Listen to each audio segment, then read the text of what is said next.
Zeit nicht da? Yeah, it's 9:45. Let's start. Welcome this morning. My name is Steffen Stab. I'm very honored and happy to present Hilde Kühne. She will give a talk, as the title says here, on multimodal language models. I pass around this sheet. Please sign.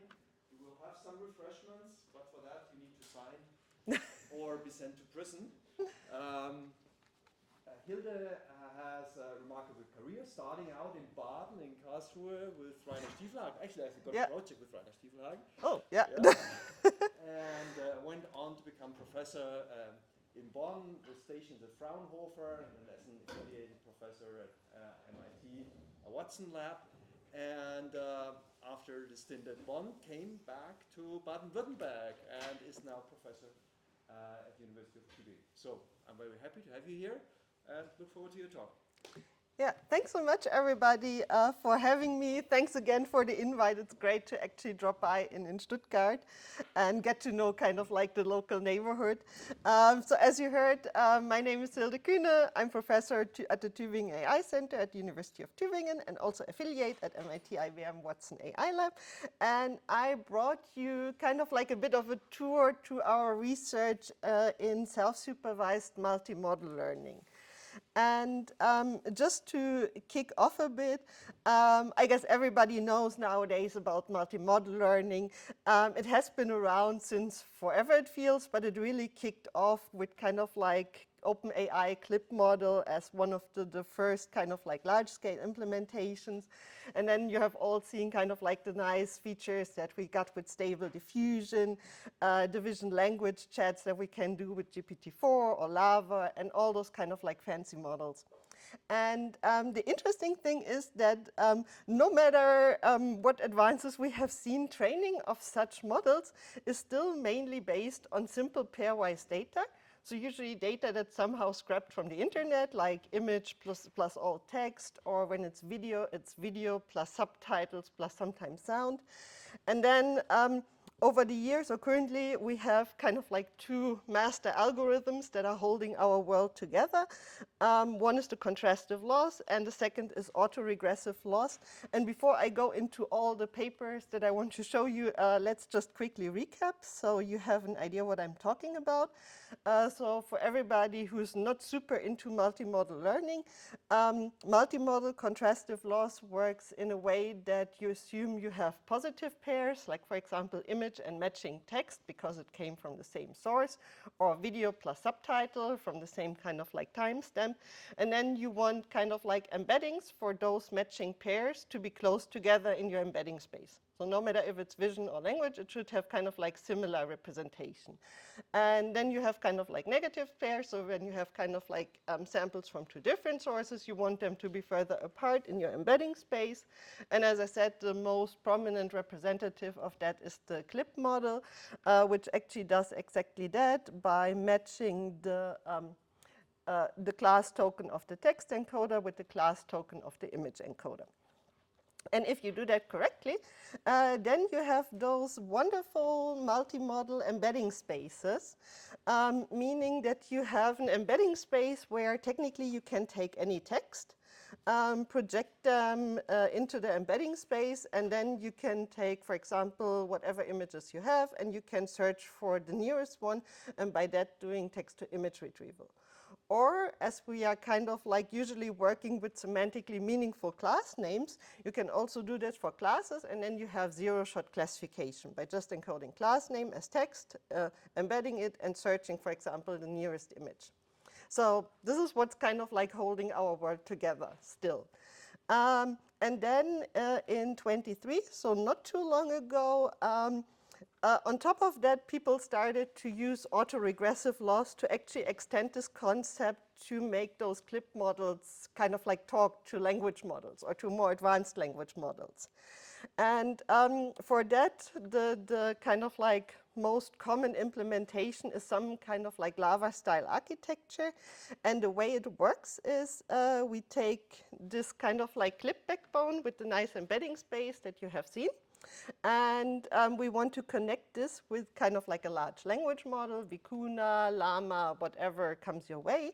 And the way to do this is to actually take the patch tokens of the VIT clip model and to train a projection layer on top of them so that they are transformed from the clip embedding space to the language model embedding space, so that you can, for example, do visual question answering, so interact with the image via kind of like prompting. And the training for that usually happens, I'd say there are lots of different recipes how you can train, but the most common training is that you actually have a two-stage training. So first, you only want to train your projector, meaning you freeze your vision encoder and your language model, and then you just have an autoregressive loss, so you try to predict, for example, the caption of a certain image just by adapting the weights of your projection layer. But it turns out this is nice to kind of like bridge this gap between clip embedding and what the language model expects. And if you want really good performance, you usually need a second stage, which is the language model fine-tuning. In this case, you usually train the projection layer and the language model with some instruction fine-tuning data set of your choice. And if you do that, you will see you can actually do a very nice task with respect to vision language like VQA, summarization, whatever your fine-tuning was kind of like after. Okay, so those are kind of like the basic things that everything that follows will build upon a bit. And based on that, I brought you three kind of like topics. First, technically everything about localization, because we figured that those vision language models, and specifically clip-like architectures, actually have some very interesting properties that you can use to use them as localization tools. Then the second problem, or the second complex that I brought to you, was explainability in vision language transformer, because we also want to know what the things that we are doing there are actually kind of like based on. And then finally, I brought you two papers about how we can apply all the knowledge that we have gained about how those models work in kind of like real life applications. I hope this is going to be a bit more fun than the rest.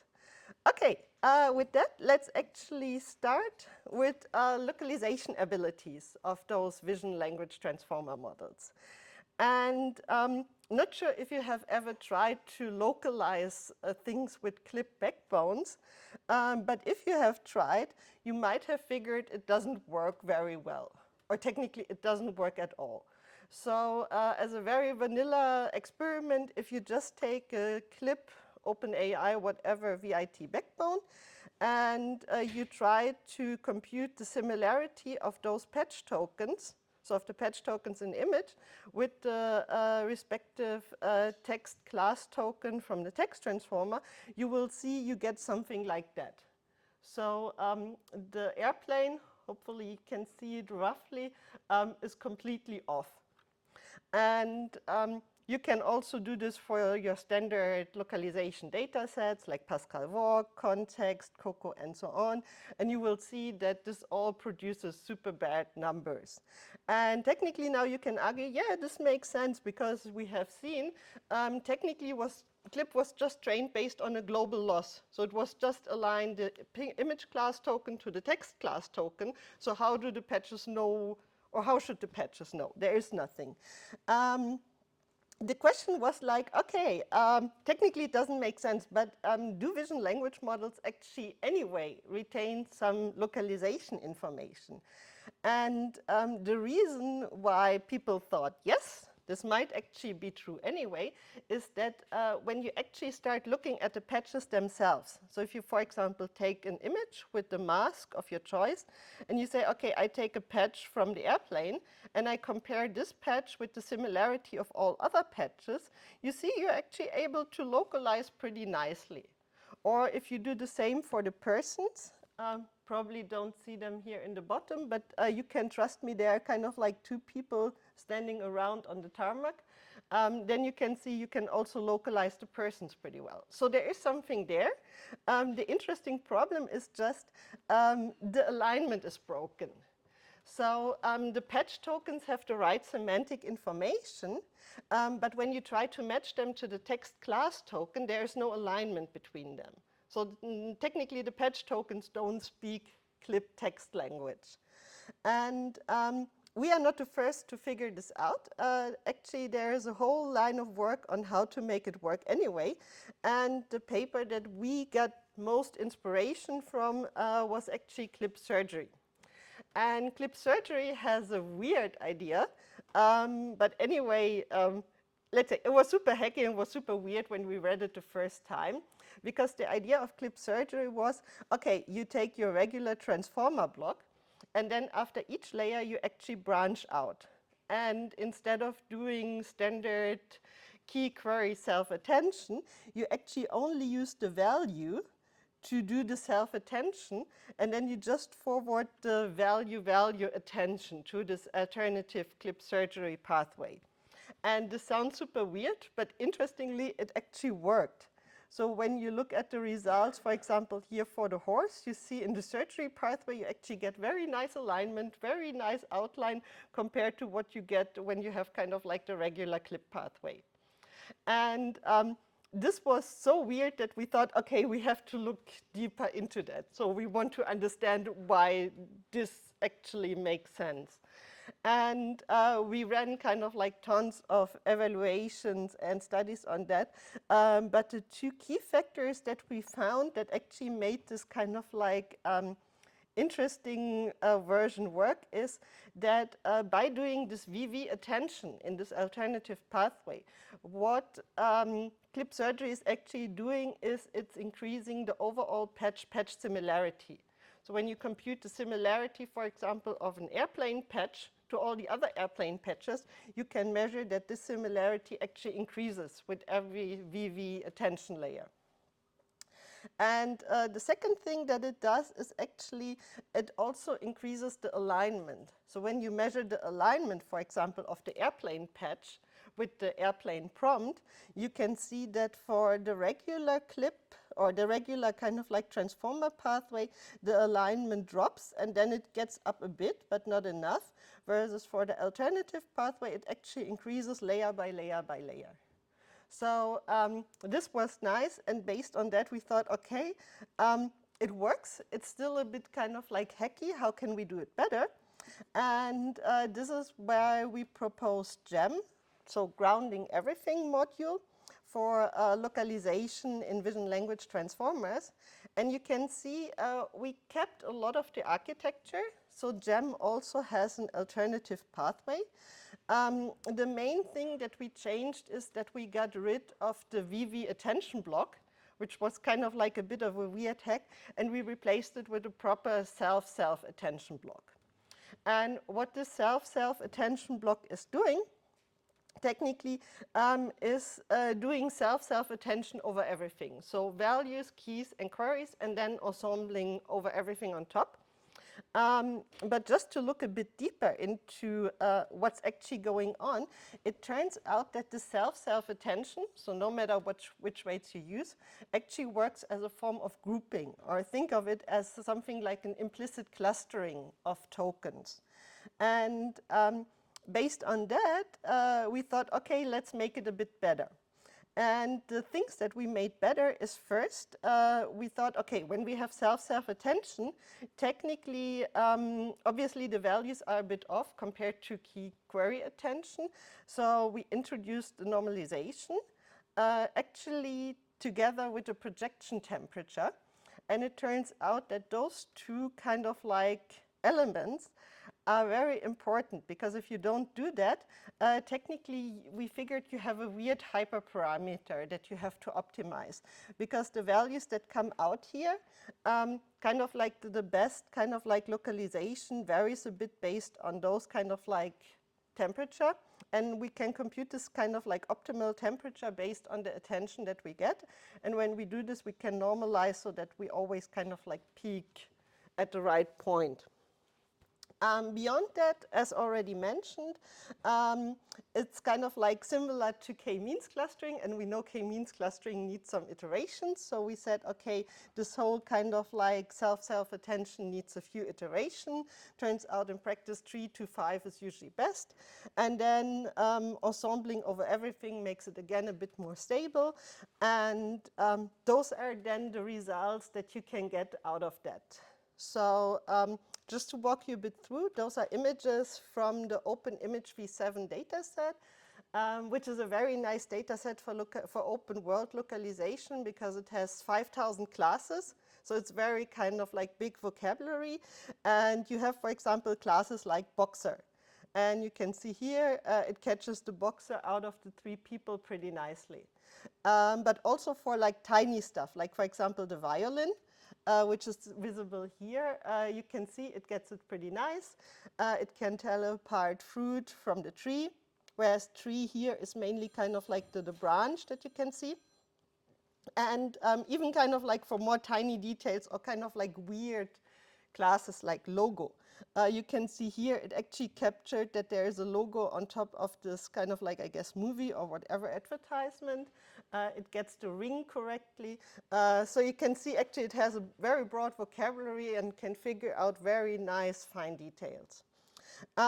We can also confirm this with numbers. So obviously we evaluated against kind of like first methods that are trained based on mask or localization information. We've compared against methods that were trained on image text matching, but specifically designed for localization. And then we have the group of methods which are neither trained on masks nor actually trained on localization, but just use clip open AI weights as they come from the website and try to do localization with that. And in this last group, you can see we are better, obviously, than everyone else.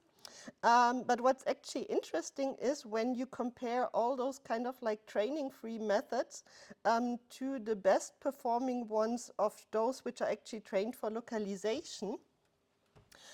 Because for Pascal VOC, pre-trained methods always outperform everything, obviously. When you go to larger data sets, like Pascal context with some 60 whatever classes, the difference is already shrinking a bit. But the really interesting impact of the training-free methods actually comes when you go to data sets like Open Image v7, like the 5,000 classes, because there when you take kind of like the best performing classes, OVSEC, SecClip, and Group VIT from kind of like pre-trained models, you can see that technically all training-free methods are outperforming them by a significant margin. And the problem is pretty obvious. As soon as you start fine-tuning, for example, for localization on lower, on kind of like reduced data, you're losing the vocabulary expressibility. So you get better accuracy, but you're reducing your vocabulary. And if you have very large vocabulary, then it might be better to just go with something that's trained on very broad data. Okay, next interesting case was actually failure cases. Because obviously you always want to know what's going wrong. And we found some prompts that really had kind of like super bad accuracy. And it turns out they were following a bit of a pattern. So for example, here, the prompt was human body. And obviously it got the human right, but it was also labeling kind of like the car engine for whatever reason. Can you guess what's happening here? Yeah.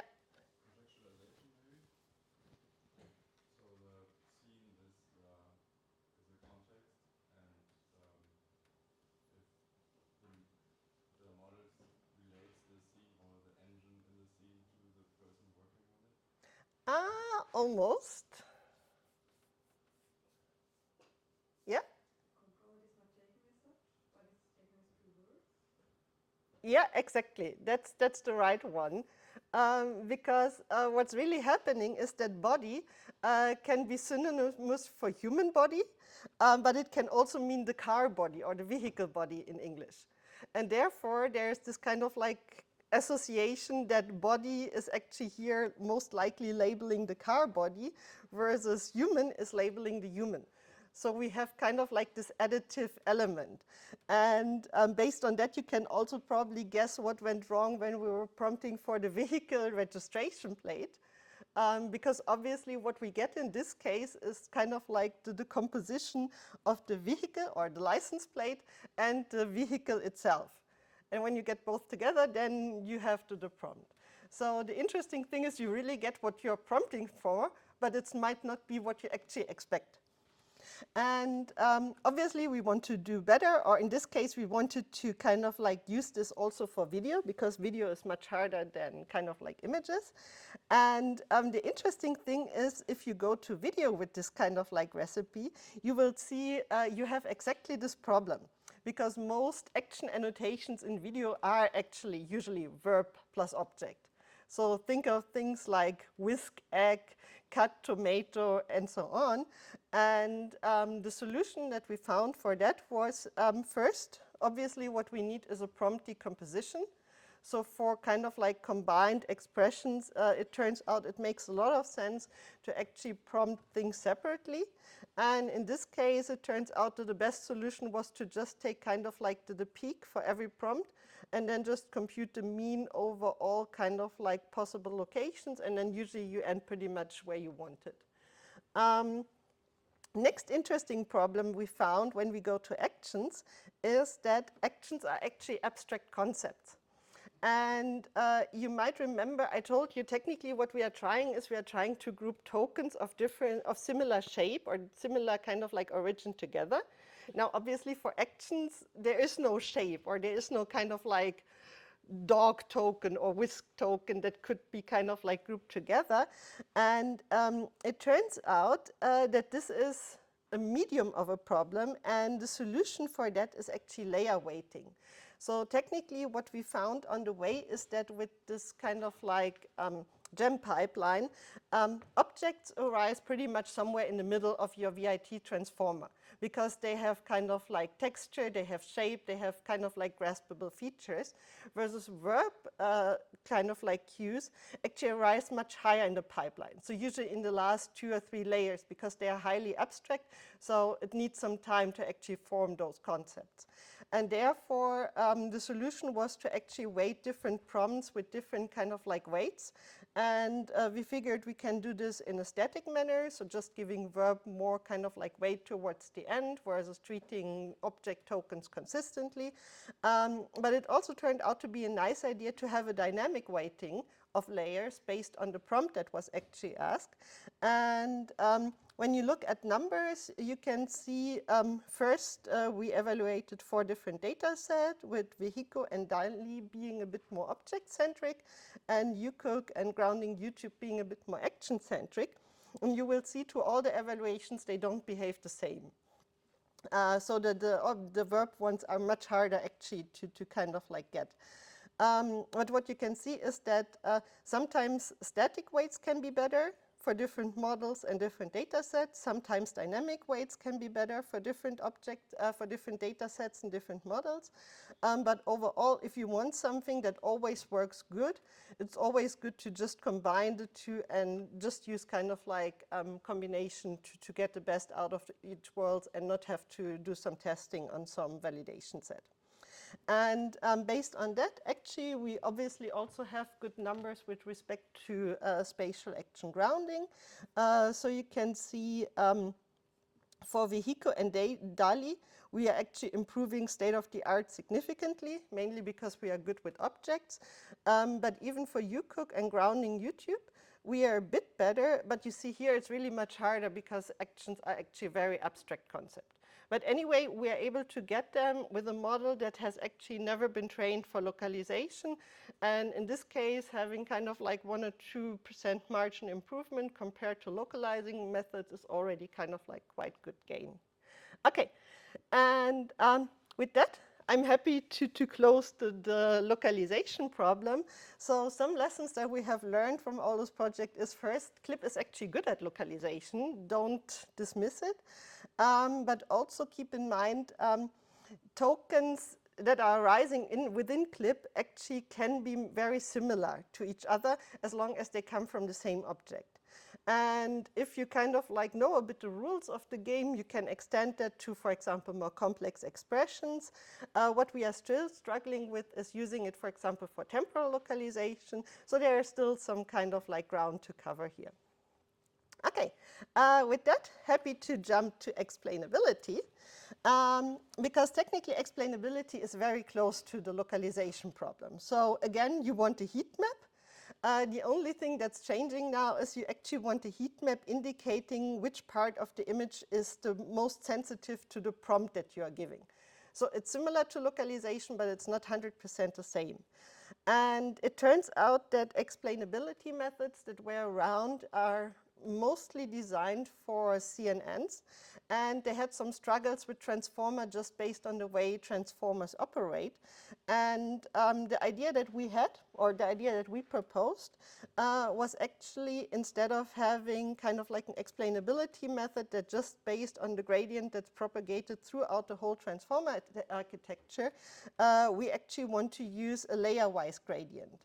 So technically, the idea is we want to have an explainability method that looks at each layer independently and then merges or pools over all layers to generate the final explainability map. And then it turns out you can still get a bit better by hacking your way through, for example, by having relus to clip negative values and everything. And interestingly, this explainability method, so first it works pretty much on par with text span, which was the best method at this point, while being actually much faster, because text span takes a while to come up with kind of like the maps. The interesting thing is it's actually super good, again, at localization. So when we use it, for example, for open vocabulary segmentation here, all the other explainability methods actually struggle a lot. But what's actually the coolest part is that you can now look into transformer layers and you can check where does what arise. And it turns out we had one weird problem throughout this whole kind of like projects, and that was that our results never scaled. So numbers were always best for VITB16, and when we go for L or H or whatever, numbers would always drop a bit. And it turns out the reason why numbers drop is when you actually look at the layer-wise explainability, you can see that VITB has a very specific pattern where this whole kind of like alignment between vision and text actually happens accidentally or systematically in the last layer.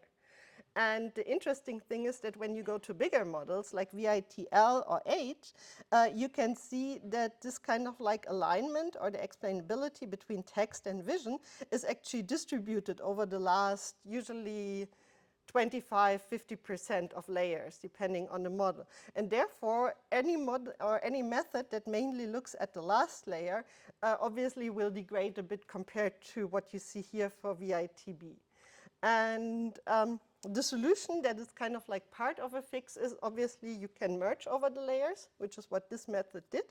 But you can see even then, you never get as crisp as with the VITB architecture just because of this weird architectural feature. But anyway, nice explainability method. And obviously, we also wanted to roll it out for autoregressive vision language models. So for LAVA, and you could argue, yeah, sounds pretty straightforward, so let's do it. And we did it, but it turns out it's a bit more tricky than we thought. Because one big thing that's now different is that we have several tokens as output. So we not have only one kind of like class embedding that we can match to our image, but we actually have multiple tokens that are generated. And each token, or the attention of each token, can actually be based on the image content, but also on all previous tokens, which means the prompt and the answer. So it's much more kind of like noisy signal. And it turns out the solution is we really need to weight tokens in terms of do we want to consider this token for the visual attention signal, yes or no. And to compute this token weighting, or to compute the score that actually decides if we want to propagate the signal to the image or not, actually what we do is we filter first the different heads, and second, we also filter for filler words. And if we do that, then we can actually see, okay, there's a token, for example, the dog, that gets a clear kind of like attention, or that has a strong gradient on the image features, so we can use that for explainability. Same actually for cat. And one interesting kind of like work that we found is when you, for example, have this image and you use as ground truth, instead of the image features, a dog and a cat sitting together and so on, and you turn this into the image features, a cat and a dog, then actually the dog attention is only based on the cat and no longer on the image, because cats and dogs are so common pattern in English language that it doesn't propagate through the image with kind of like enough strength. And it actually doesn't even find the dog then in the image. So that was kind of like a nice quirk.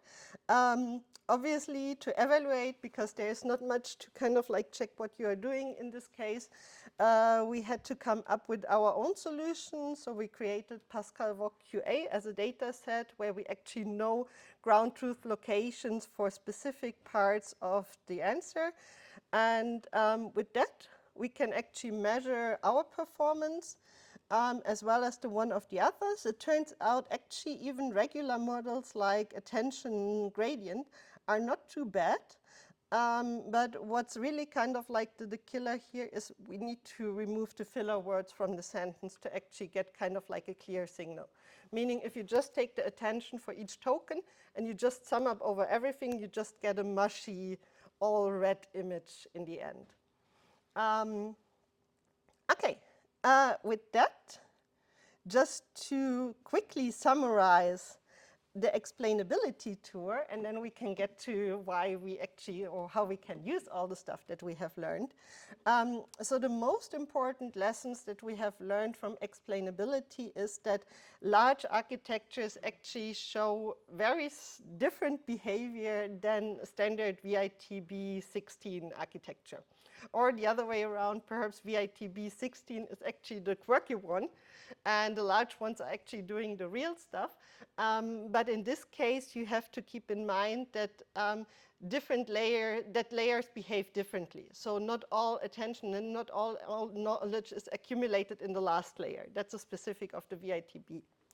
And the second thing we also learned is that different models like OpenAI, Lion, Meta, so all technically CLIP models trained with the same loss can also show very different behavior.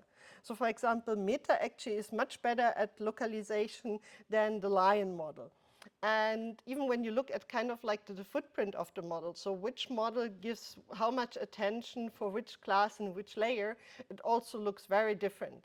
And there are some similarities, some stuff that's completely off, and I guess there are some interesting patterns that we could look for more. And if you're interested in that, please check out the paper. We have a lot of plots, analysis, especially in the supplementary. So there's this whole rabbit hole you can dig into if you want to. Okay, with that, last but not least, applications. Why do we want to do that? How can we use all the stuff for? And for that, actually, I want to show you a project which is first more fun than everything else. And this is called mask inversion.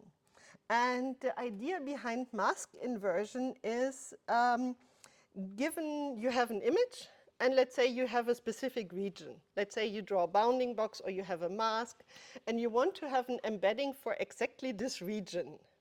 How can you do that? And technically, this is exactly the idea of mask inversion, so getting representation, so a token for a specific region in your image. And just to give you an idea what you can do with that, if you have a token for a specific region, you can imagine you can, for example, mark two animals like llama and alpaca, and you can say, okay, give me a token for the yellow region and give me a token for the blue region, and then you have two tokens that you can push through a classifier, like standard zero-shot classification, and you kind of like get label for llama versus alpaca.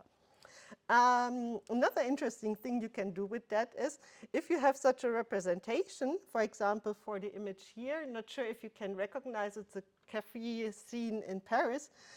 you can label, for example, some people that are sitting here on the table versus some trees that are here in the back. And if you push that through kind of like your vision language model to, for example, generate a caption, you will see that for one case, your caption will be a group of people sitting at a table in a restaurant, and the other caption will be a tree next to another tree. So you can get two very different captions for the same image. Or my favorite one, imagine you have a photo of your favorite pet or your favorite dog or whatever. You can also draw a mask around your dog, and then you have a representation or the visual representation of your dog, and you can put this token, for example, together with a prompt in a diffusion model, and you can have an image of your dog on a snowy mountain or at the sea or whatever you want. So super fun application. So now let's look at the way how this works. So technically what we want is we want an embedding token, or we want a token that's somehow capturing this region, and we call this localized embedding token. And the idea that we have is we want to train, or we want to learn this token so that the explainability map of this specific token actually matches the mask that you have given us. So just to walk you through, we start with your average kind of like clip backbone, and we take the image and we push it through the clip backbone, and we get a CLS token. Now, in the next step, we actually initialize the learned token, or the token we want to learn, with this kind of like class token, and we compute the explainability map of this token with respect to the image. And you can see it technically captures pretty much everything because it was the class token. Now, the interesting part begins, because now we can actually take the mask that you have given us, and we can start computing the difference between the explainability map and the query mask, for example, via Dice loss. And based on that, we can actually update the floats in this learned embedding token and say, okay, please minimize the difference, and then technically try to come up with a token where the explainability map of this specific token actually resembles the query mask that you have given us. And by doing that, technically we build kind of like this representation for this region in this specific token. And the way it works is, or let's say, just examples of how it works. First, region classification. So the standard task for kind of like zero-shot class retrieval. Here you can argue, okay, we can do kind of like the regular stuff. For example, we can take a crop of the image and just use that, forward it through the clip model, and use that as representation. You can see technically it works, but it doesn't work super well. And then there have been other approaches proposed, like, for example, drawing a red circle around the region, which has worked surprisingly well. There have been versions proposed with alpha blending, which also actually worked very well, and so on. But you can see that technically with mask inversion, so really learning kind of like this representation, first we are able to outperform all other approaches.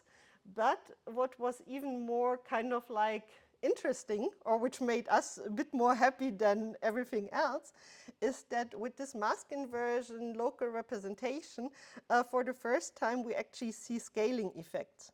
So you can see that the accuracy actually increases from B32, B16 to H models continuously. So we kind of like got rid of this weird, we need to rely on the last layer, and the last layer in larger models is broken effect, and we can finally kind of like leverage the expressive power of larger models.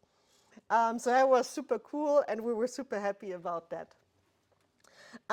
Something else, we figured, because no one wants to draw kind of like pixel-wise masks around dogs, it turns out that other options work as well. Sometimes they work even better. So for example, when we just replace a pixel-wise mask with a bounding box, you see we drop by 2%, but I mean 2% for just drawing bounding box is acceptable. The interesting thing is if you have a bounding box and you have a bit of compute left, you can also use bounding box to actually generate a SEM mask. And in this case, we are even better than the hand-annotated pixel-wise mask. And then we also played around a bit with kind of like robustness in terms of compared to erosion and dilation. And it turns out erosion hurts a bit more than dilation. But you can see technically you can put in a lot of kind of like rough regions and it will come up with a good representation for whatever is under it. Okay, based on that, let's look at localized captioning. So the task of having a mask and wanting to generate a caption for that. And here you can see something else, because when we, for example, just mask the flowers, you see the caption is still a vase of flowers on a table. So you can see it actually doesn't always, it doesn't only take the flowers, it still captures a bit of context. And we showed in a further ablation in the paper that you can actually have an alpha regularization where you can merge this representation with the class token representation, and technically you have a slider where you can say, okay, I want so much information from the mask and I want so much context information, and then it kind of like can a bit slide between those two aspects of how you want your caption to happen. Next thing that you can see when for the same image we mask the chairs in the background. Not sure if they are really easy to recognize, but believe me here, those two blue dots actually just mask the chairs that are standing around the table. And in this case, the caption is a chair with a bunch of chairs around it. So there is no vase, no flower, no nothing anymore talking about. And we can even do this for more complex scenes, but you can also see then it gets a bit more tricky. So when we just mask here the woman sitting on the boat, it actually generates woman sitting on a chair next to woman with green umbrella. So I guess this is considered umbrella in this case. Versus when we mask here the fruits on the boat, it gets us something like a boat with a basket on the back of it. So it's two very different captions for the same image, just because different region was prompted for. And obviously, you can repeat this also for your kind of like local pet. But we thought, okay, we must do something more reasonable with that. And technically we thought, okay, when we have kind of like a good token for each region, perhaps we can use this for efficient token composition for lava models. Because one problem that lava models still have is they actually need a lot of image tokens to work. So standard is 570 tokens just from the image, and then usually a few tokens for the prompt that you actually want to get out of the image. And question was, can this representation actually serve as input for lava models? And the idea was, yeah, okay, let's just compute some masks. So we use Detter plus SAM to get, let's say, 100 masks per image. And then we compute mask inversion features, train a lava model, and we are done. And it turns out, no, didn't work so well, to put it mildly. So it worked, but numbers were not kind of like competitive with state of the art. So next idea, probably we need a combination of everything. And this is what we tried. So we took the patch tokens, and because we don't like so many of them, we say, okay, we pool them. So out of 576, we just pooled them in a 6x6 grid. So we got 36 tokens out of it. Then we added the class token, because one token more or less nobody cares.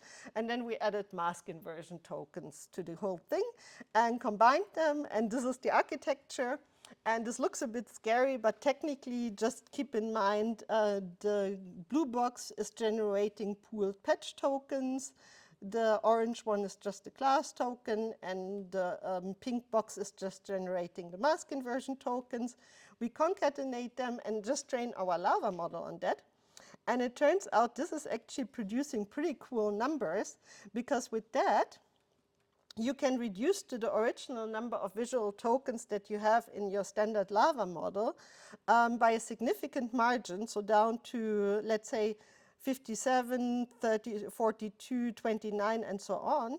And technically, you don't lose a lot of performance compared to the original model. So especially when you look, for example, at bench, here the lava, at bench, here the lava gets 64.3% accuracy, and you see the results keep very stable till we really drop to 15 tokens, then it breaks. Similar, science QA is also super robust against kind of like token reduction, especially with pooling and mass tokens. You can see actually we are getting even better, and it takes us till 15 tokens, and even then we are still better than the original one. Some data sets suffer a bit more, so VQA V2, for example, there we always go down, but the good thing is even here we drop a bit less than everybody else with kind of like performance. So actually a super cool model. And just some lessons that we learned on the way is actually it wasn't even so much about the mask tokens that we did that explained the performance. Just the pooling of patch tokens itself actually proved super effective for efficient lava architectures. And the second thing we learned, and it was also super cool, lava vision embeddings are actually super robust to test time token reduction. So practically, we can train a model with kind of like 36 plus 1 plus 101 mask tokens, and no matter how much we reduce, actually we don't lose a lot of performance. And especially when we would kind of like train the same model with less tokens, it also doesn't get better. So you can train with a lot of tokens and then just reduce at test time. And for example, for the SOTA table, we just used one backbone. So for all the drops and token reductions that you saw, we never actually retrained. It's all kind of like the same model, just with less tokens at test time. So that was super cool. Based on that, again, some lessons learned. So probably most important is we start thinking about that embeddings for vision language models, no matter what, can actually be more than just CLS or patch tokens, and that there might be a whole world in between that might be worth exploring. Second, pooling is great, and we are currently trying to figure out why. And probably last lesson, especially for mask inversion, sometimes you just need to do projects because of fun, because they are funny to do and because they have nice results. Okay, with that, happy to conclude my talk for today. And instead of some wise words, I thought I brought you more kind of like an overview of what's next. So what we currently have in our minds in terms of interesting topics to work on. And one thing that we are currently thinking about is data pyramids. So for all those models you have seen, there are technically different stages of training. So for example, CLIP is based on weakly supervised alignment, and then when you train lava, you have a bit of captioning, then you have instruction fine-tuning. And technically this makes sense because you have a lot of kind of like single modality data, then you have a bit less of weakly paired multimodal data, and then you have even lesser top kind of like of the pyramid, really human kind of like supervised aligned data.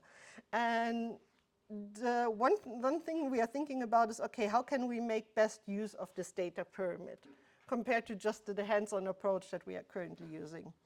Then the second important question that probably everybody is after is what can be the role of synthetic data in this whole game? And then finally, what we are really after is extending all those findings to long-range data. Because all the stuff that I've shown you works nice for kind of like one image, one prompt, or one image and a bit more of text. But for real kind of like big corpora, things get very tricky very soon. And we think there must be ways to actually extend that so that it can handle kind of like thousands of tokens in context and still do reasonable stuff. And for that, we probably need new techniques, but probably also new benchmarks. And hopefully, when we get there, we can get self-supervised multimodal learning to do even more than it can do today. And with that, I want to thank all the people who worked on that, specifically, obviously, the PhDs who did all the work, but also the great collaborators that we had for those projects. And I thank you for your attention.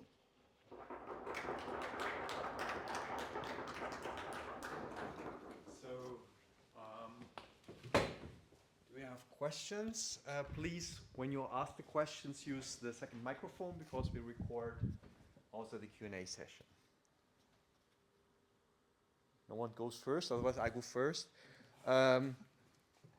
When you looked at the video explanations and localizations, you looked just at individual frames. You didn't look at several frames in a row, because I mean, an old problem for multimodal retrieval was, is this plane departing or is it landing? Yeah. And you really cannot figure this out by just looking at this individual frame, right?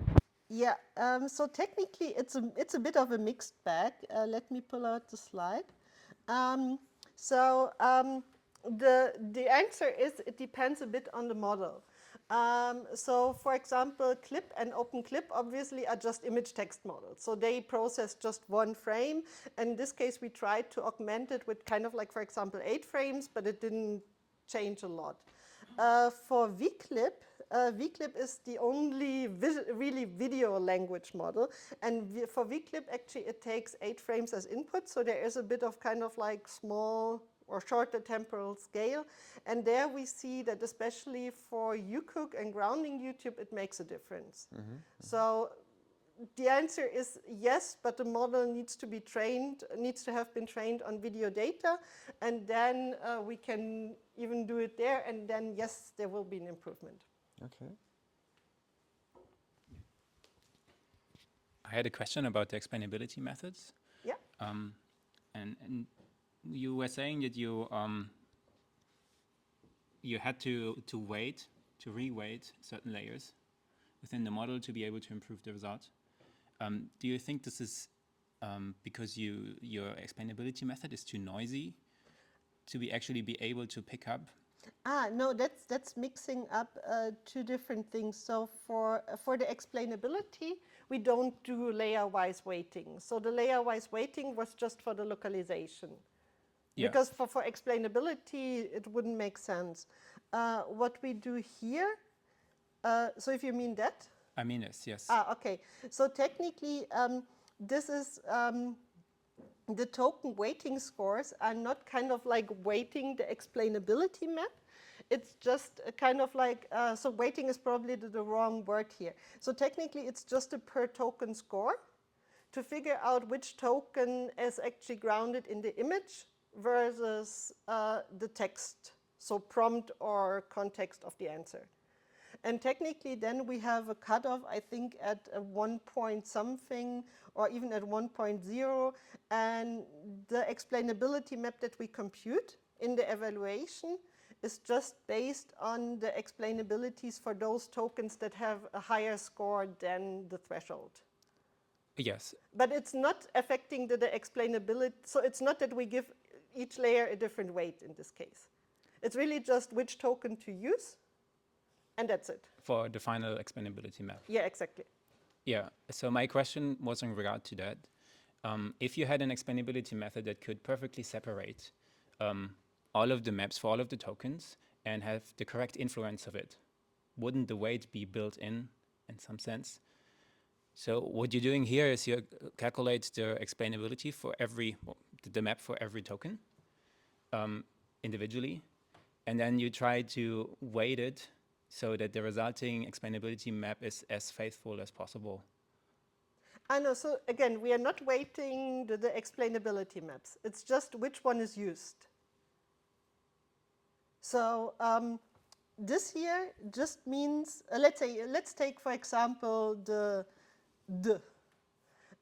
so the as word has most likely the highest gradient just based on the prompt or whatever, but actually very low gradient on the image, so we don't consider it. Compared to dog, which seems to have a high gradient on the image, and then technically we take again all layers, so explainability of all layers. This doesn't change, and we pool over everything. And this is how we get this map. So this is really just to tell us which kind of like token to consider for kind of like the final explainability map and which not. And technically, you can still use it and you can still compute explainability maps for each and every kind of like token. But then the output at the end would just look like that. Yeah, a weighted map of the individual explainability maps for each token. Sorry? A weighted combination or a linear combination of the individual tokens explainability maps. That's Yeah. the output of the method. But that's not really helpful, right? That's not really what you would like. I was summarizing what you did. No, so we only used the ones which we kind of like considered good and then left everything else out. Yes. So But we really it's really just a binary score. It's not that we, for example, take the 5.9 and weight the layers with 5.9 or something. okay, I see. So you have a cutoff, you select them, and then you combine them, but you combine them on equal weight. Exactly. Into the final. Yeah.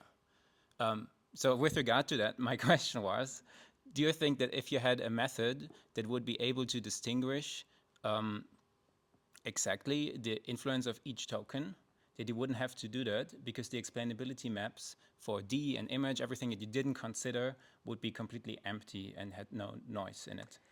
Okay. The problem why this is, let's say, why this doesn't work when you do layer-wise. So when you do this layer-wise explainability, the problem is you need to normalize each layer separately. So you cannot use the absolute value. If you just use the absolute value, then you would have high gradient on the last layers, and then it would kind of like drop, obviously. Mm-hmm. And therefore, technically, each layer is just normalized. So the basis is each layer is a normalized explainability map with numbers between 0 and 1.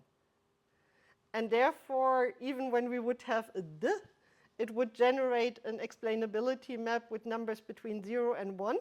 And it would be probably pretty random. And if we would then just kind of like pool over everything, it would be just in the red image. Mm-hmm.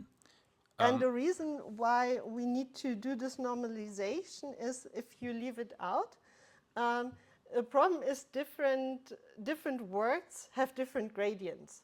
For example, based on how often they occurred in the training vocabulary and so on. So the map is not normalized in its own. And if you just take raw gradients, then you, for example, might have much less attention on words that are on objects that are labeled with words that are just rare occurrences. So if you Makes sense? Yes. Is there any other questions? I don't want to take, Okay. Then I will come to you later. Yeah. Thank you.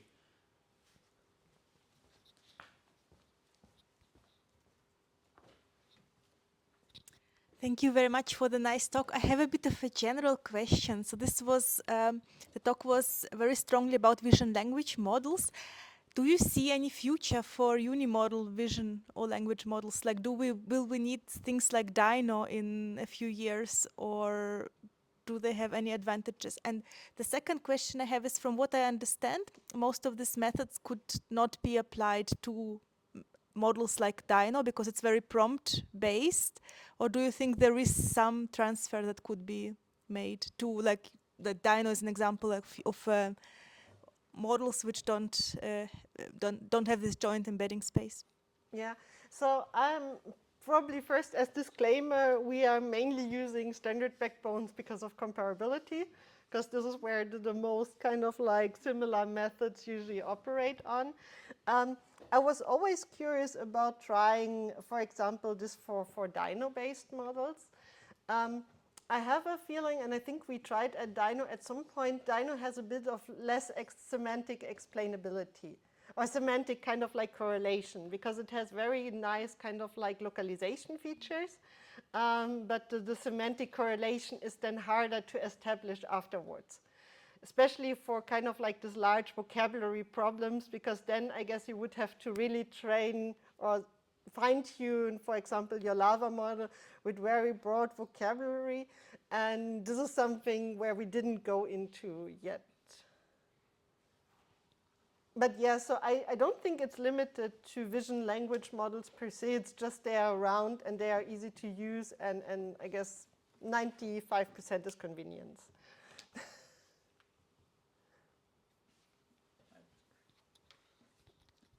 Thanks for the talk. So I have a question. So let's say we have an image with which has like, let's say, a cat, and you have a text called cat. So does the model weight both as the same, or is there a difference? In terms of? Like, let's say you have your explainability map. So you have cat, which is like well distinguished, and you have like, let's say, a text called cat in the same image. So You mean the OCR capabilities? yes. Honestly, we didn't test for that yet, but would be very interesting to see, agree. Okay, because I did some experiments, and what I found was like models get confused. So if you have like, the text in the image, like vision language models tend to look at text more than the image part, and it gets confused. So I was a bit interested on seeing like what the explainability map looks like for those kind of. Yeah, agree. That would be interesting experiment to give it a try. Thanks. Hi. Thanks, very nice and interesting work. We've done some very related stuff, actually, looking into interactions between captions and images in clip models, and not so much focusing on pure vision models, but we specifically wanted to look into these interactions between full captions and images. And one thing that we sort of found, and I would be very interested if you saw similar effects, is that since clip models are trained purely contrastively, right, so they only match captions against images, and technically they are never shown specific object detection, or they are never given specific object detection objectives, more fine-grained. So what we saw in many, or in quite a few experiments, was that the model clip models seem to struggle with contextualization, as I mentioned in the beginning, or we also call it correlated scenes. So something like bathrooms, kitchens, also streets, sports courts like baseball courts, where you have a lot of objects that always occur together, like a sink and a toilet in a bathroom, or a microwave and a dishwasher in a kitchen, or a baseball bat and a helmet or something like this on a baseball court. And when we looked at attributions for these objects, and as I said, it's a bit different in our case because we look at interactions between captions and images. But if we look at these attributions, we see that the clip models often attribute the respectively correlated objects also, instead of only the correct ones. So have you seen something like this with your methods, in especially, I guess, in clip models versus maybe vision models that are trained with different objectives? Oh, good question. So technically we never, so the interesting problem that you are raising here is that technically, in this case that you're describing, you're most likely matching the this class, reminded me a text lot of it, class yeah. versus image class token. And obviously the image class token is an aggregation of all the patch tokens that have been there. So based on that, I would be careful making any assumptions. Let's say, because it depends on a lot of stuff. So because first it depends, is, for example, the text embedding for bathroom, is this close to text embeddings, for example, for shower or sink or whatever, or is it somewhere else? And then the question is the correlation because, for example, of a compositionality of the patch tokens, or is it based on something different? Hard to say. Yeah. Because it's a very aggregated space, and I guess to disentangle that, it would need a bit more work. Yeah. Okay, interesting. So Yeah, the best we can currently say is that at least the text embedding seems to be pretty much a combination of everything. If it's kind of like separate details. But I mean, you can attribute the text embed or the full text embedding back onto individual. I mean, in your case, you don't attribute to the text, but you can attribute the image embedding back onto image patches or image features, right?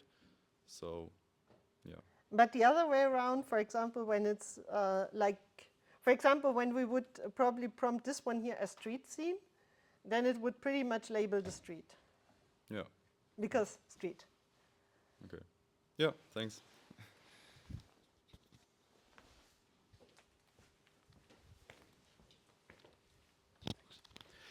Yeah, thanks for the nice talk. I have one question. You mentioned briefly that localization and explainability are related but still different. And I was just wondering, like, how different are they really? Because just looking at the examples you showed, it seems the problem is very, very similar. And it seems like, also maybe the methods you use for one or the other might also be used for the respective other tasks. So I'm wondering about your opinion on, how different are these tasks really? And is it maybe not really the same task and maybe should also be addressed, or could be, or should there be a method that can address and work well on both tasks effectively?